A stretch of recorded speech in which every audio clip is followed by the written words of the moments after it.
Harry and Meghan are lying. King Charles has had enough. There is no reconciliation. Charles and Harry are back in contact, chatting on the phone at any point after that meeting. Those suggestions, according to the Times newspaper and sources close to the king, are laughable. King Charles has had enough, and this time the palace is officially firing back. No reconciliation, no phone calls, and according to royal insiders, Harry and Meghan are being caught out. Stay right here, because this story gets messier by the minute. All right, everyone, buckle up, because today's royal update is packed. We've got King Charles drawing a hard line, claims of secret calls exposed as laughable, a Christmas photo that was never an olive branch, a humiliating on-air apology shaking royal media, Meghan's very questionable priorities, and finally, a young royal quietly winning the internet without even trying. Let's get into it. Despite claims coming from Prince Harry and Meghan Markle's camp, royal insiders are now making one thing very clear. There is no reconciliation, no secret phone calls, no behind-the-scenes bonding. According to sources close to the king speaking to the Times,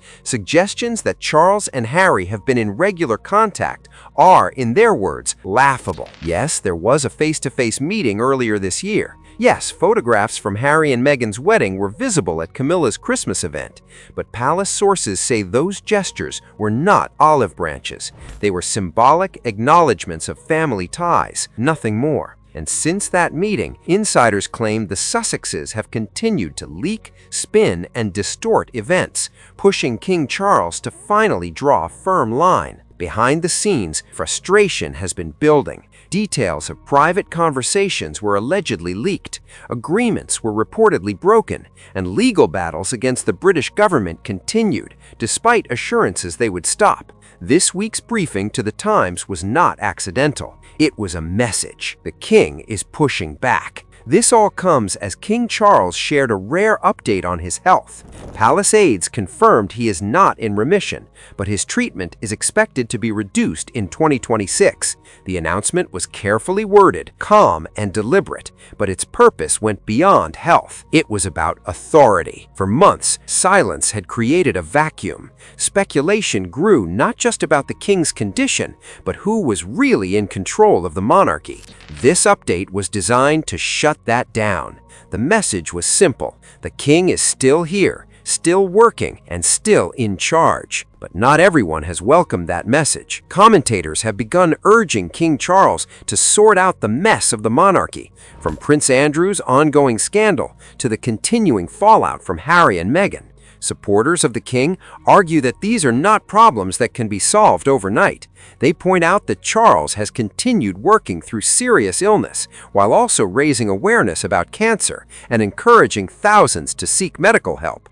Meanwhile, another storm broke this week, this time in the media. GB News was forced to issue a live on-air apology to Meghan Markle's mother, Doria Ragland, after a presenter falsely claimed she had previously been imprisoned. I stated that Thomas Markle, the Duchess of Sussex's father, brought Meghan up while her mother, Doria Ragland, was in prison. I believe this to be the case based on what I now understand to be misinformation I had seen online. I was questioned about the validity of this claim during the broadcast, and I repeated this belief, which I now understand to be false. The presenter admitted the claim was based on misinformation found online and confirmed it was completely untrue. The apology was swift, public, and highly unusual, leading many to question whether legal pressure was applied behind the scenes. Regardless, the moment dealt a serious blow to credibility and reignited debate over how royal coverage is handled in the media. Attention turned back to Meghan Markle and her priorities. It emerged that she had been privately messaging a British television presenter after a controversial late-night TV appearance involving Prince Harry. This happened at the same time Meghan was briefing the press that she was desperately trying to contact hospitals in the Philippines in an attempt to reach her ailing father. Critics have questioned the timing. While Thomas Markle remains unvisited and estranged, Meghan appeared focused on media connections and promoting a new film project she had minimal involvement in. the contrast has not been unnoticed. Adding to the confusion, the promotion coincided with Harry and Meghan campaigning for stricter social media bans for children, even as images of young girls were shared publicly online as part of that same promotional push. And finally, amid all the drama, a quiet royal moment stole hearts.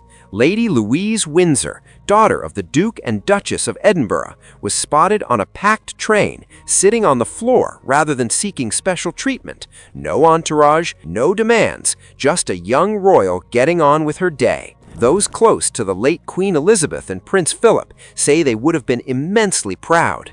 Lady Louise was known for her kindness, humility, and closeness to her grandparents, and moments like this show why she is so widely admired. As King Charles regains strength and reasserts control, the lines are being drawn more clearly than ever. The palace is done with distortion, the king is done with leaks, and the Sussex narrative is no longer going unchallenged. So here's the big question. Is this the moment King Charles finally shuts the Sussex saga down for good? Or is the next leak already being drafted in Montecito? Drop your thoughts in the comments. Like this video if you want more unfiltered royal gossip. Subscribe and turn on notifications because this story is far from over. And trust me, the palace is done playing nice.